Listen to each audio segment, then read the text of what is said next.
Friends, टीके study classes के YouTube channel में सभी प्यारे मित्रों का बहुत बहुत स्वागत करता हूं। दोस्तों, आज राजस्थान की कला संस्कृति के अंदर हम बात करने वाले हैं। एक नए दुर्ग के साथ हम आपसे चर्चा करेंगे। और आज का जो दुर्ग है दोस्तों, जो सिवाना का दुर्ग है दोस्तों, उस सिवाना के दुर्ग की हम चर्चा करेंगे, जिसको हम जालौर की कुंजी हम कह सकते हैं दोस्तों।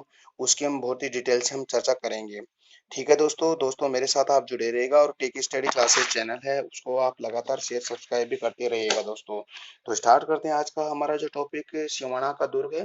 ठीक है दोस्तों, इसमें सबसे पहले हम बात करेंगे जो सिवाना दुर्ग के बारे में हम थोड़ा सा इसका परिचय देंगे आपको, फिर बाद में इसको डिटेल से पढ़ेंगे। ठीक है, तो स्टार्ट करते हैं। देखिएगा दोस्तों, सिवाना का जो दुर्ग है, ये सिवाना का दुर्ग दोस्तों है कौन से जिले में? बाड़मेर जिले में दोस्तों। और दोस्तों, अगर इस सिवाना के दुर्ग की अगर हम उपनामों की हम चर्चा करें दोस्तों, तो दोस्तों इसके कई उपनाम है, उसको आप याद रखिएगा, बहुत इंपॉर्टेंट है। देखिएगा, इसको कुंभ थाना दुर्ग भी हम कह सकते हैं, खेराबाद का दुर्ग भी कह सकते हैं। और दोस्तों सबसे इंपॉर्टेंट बात है, ये जालोर की कुंजी भी इसको हम कह सकते हैं दोस्तों। तो दोस्तों ये इसके उपनाम हो गए।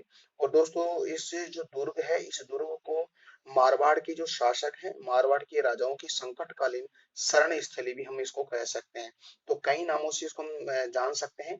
कुंभथाना दुर्ग है, खेराबाद दुर्ग है, जालोर की कुंजी दुर्ग है। ठीक है दोस्तों, और मारवाड़ के जो राजा है उनकी शरण स्थली, इन नामों से इसको हम जानते हैं दोस्तों। तो दोस्तों बात करते हैं इसके निर्माण की हम चर्चा करें।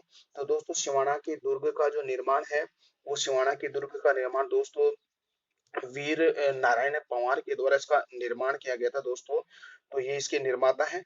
और दोस्तों ये जो वन दुर्ग की श्रेणी में आता है दोस्तों। और दोस्तों ये वन वन दुर्ग की श्रेणी में भी आता है और गिरी दुर्ग की श्रेणी में आता है। तो याद रखिएगा, दो श्रेणियों के अंदर था दोस्तों। जो गिरी दुर्ग है, वहां पर बहुत ज्यादा वन पाए जाते हैं, तो वन दुर्ग की श्रेणी में और गिरी दुर्ग की श्रेणी में आता है।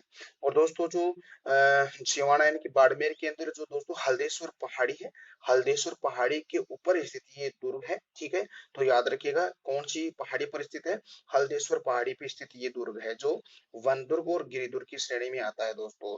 दोस्तों इस दुर्ग के आक्रमण की हम चर्चा करें, तो दोस्तों इस पर इसके ऊपर दोस्तों जो 1308 ईस्वी में जो अलाउद्दीन खिलजी के द्वारा इस पर दोस्तों आक्रमण किया था। और उस वक्त दोस्तों जो कान्हड़ देव का जो भतीजा है, कानड़ देव का भतीजा सातल देव है दोस्तों, सातल देव पर इस पर आक्रमण किया था अलाउद्दीन खिलजी ने दोस्तों। और दोस्तों अलाउद्दीन खिलजी ने यहाँ का जो प्रमुख जो एक जलाशय था, इस जलाशय हम यूं कह सकते हैं कि एक तालाब था, भांडेलाव तालाब था दोस्तों। इस भांडेलाव तालाब में दोस्तों उसने गोमांस मिला दिया था। ठीक है, इस रीजन से दोस्तों इस दुर्ग के जो दरवाजे हैं वो खोलने पड़े, और सातल देव को अलाउद्दीन खिलजी के साथ युद्ध करना पड़ा दोस्तों। और दोस्तों इस युद्ध के अंदर दोस्तों अलाउद्दीन के सातल देव और अलाउद्दीन खिलजी के मध्य युद्ध होता है, जिसमें सातल देव वीर गति को प्राप्त होता है। और इसीलिए दोस्तों इस दुर्ग का नाम बदल कर दोस्तों खेराबाद रख दिया जाता है। किसके द्वारा? अलाउद्दीन खिलजी के द्वारा। तो इसे इस दुर्ग का प्रथम शाखा हम कह सकते हैं दोस्तों।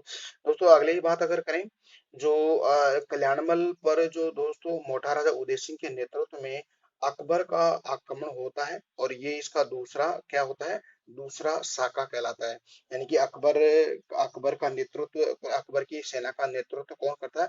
मोटा राजा उदय सिंह करते हैं। और मोटा राजा उदय सिंह ने इस कल्याणमल पर आक्रमण करते हैं, और इस रीजन से ये इस दुर्ग यानी कि सिवाना के दुर्ग का दूसरा शाखा कहलाता है दोस्तों।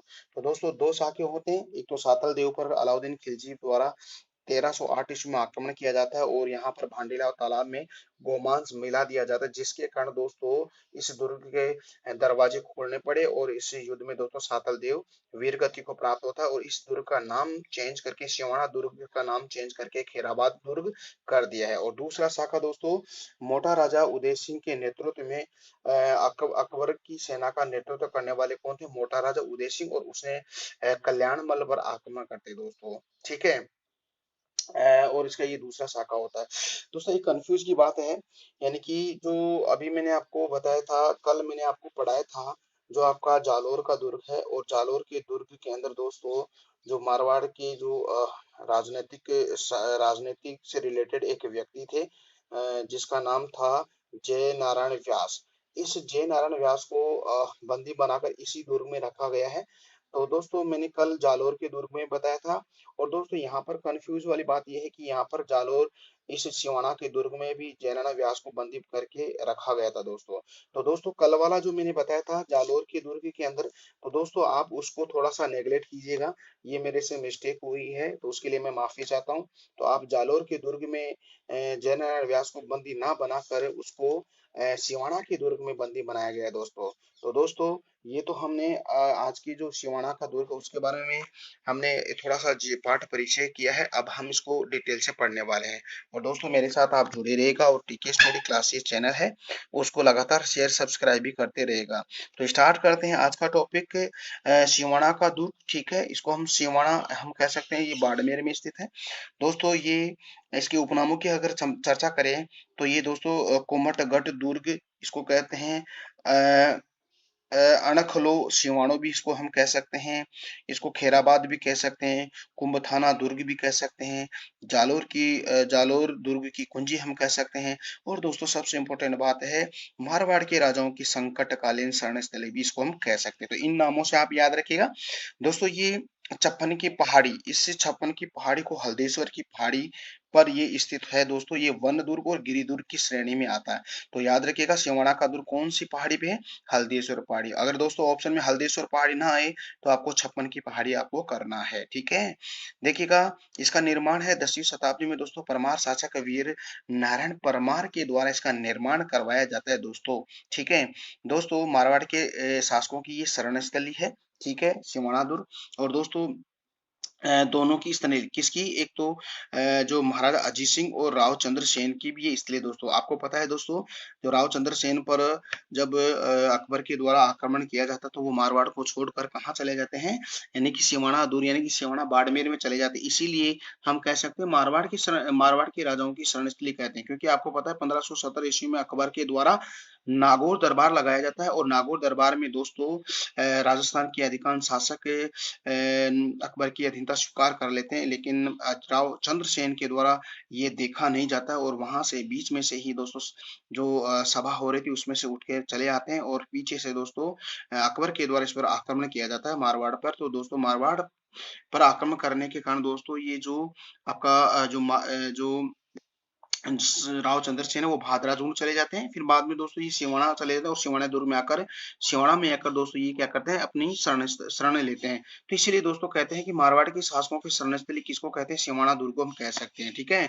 देखिएगा आगे बात अगर करें दोस्तों इसके बारे में, हम बात करते हैं कि 1576 में जो मुगल सेनापति शाहबाज खान के ने इस राव चंद्र सेन से ये दुर्ग छीन लेता। मैंने आपको बताया था 1576 यानी कि 1570 में तो दोस्तों नागौर दरबार होता है। और 1576 यानी कि 6 साल बाद में दोस्तों, कहने का मतलब है कि जो अकबर के द्वारा इसको बार बार पराजित करने के लिए अनेक अपनी सेनापतियों को भेजा जाता है।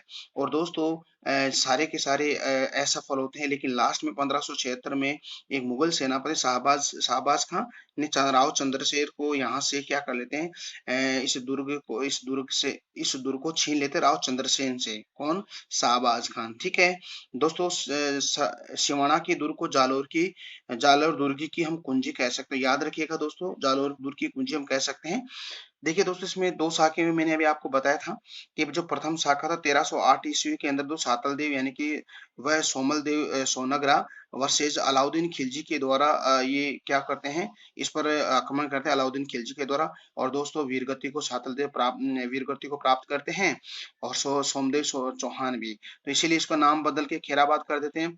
दूसरा शाखा 1559 ईस्वी के अंदर जो दोस्तों कल्लाजी रायमल्लोत हैं और मोटा राजा उदय सिंह ने इस पर आक्रमण करते हैं। और दोस्तों मोटा राजा उदय सिंह अकबर की सेना का नेतृत्व करते हैं, तो इस पर ये आक्रमण करते हैं 1559 ईस्वी में 1559 को। तो ये दूसरा शाखा होता है दोस्तों।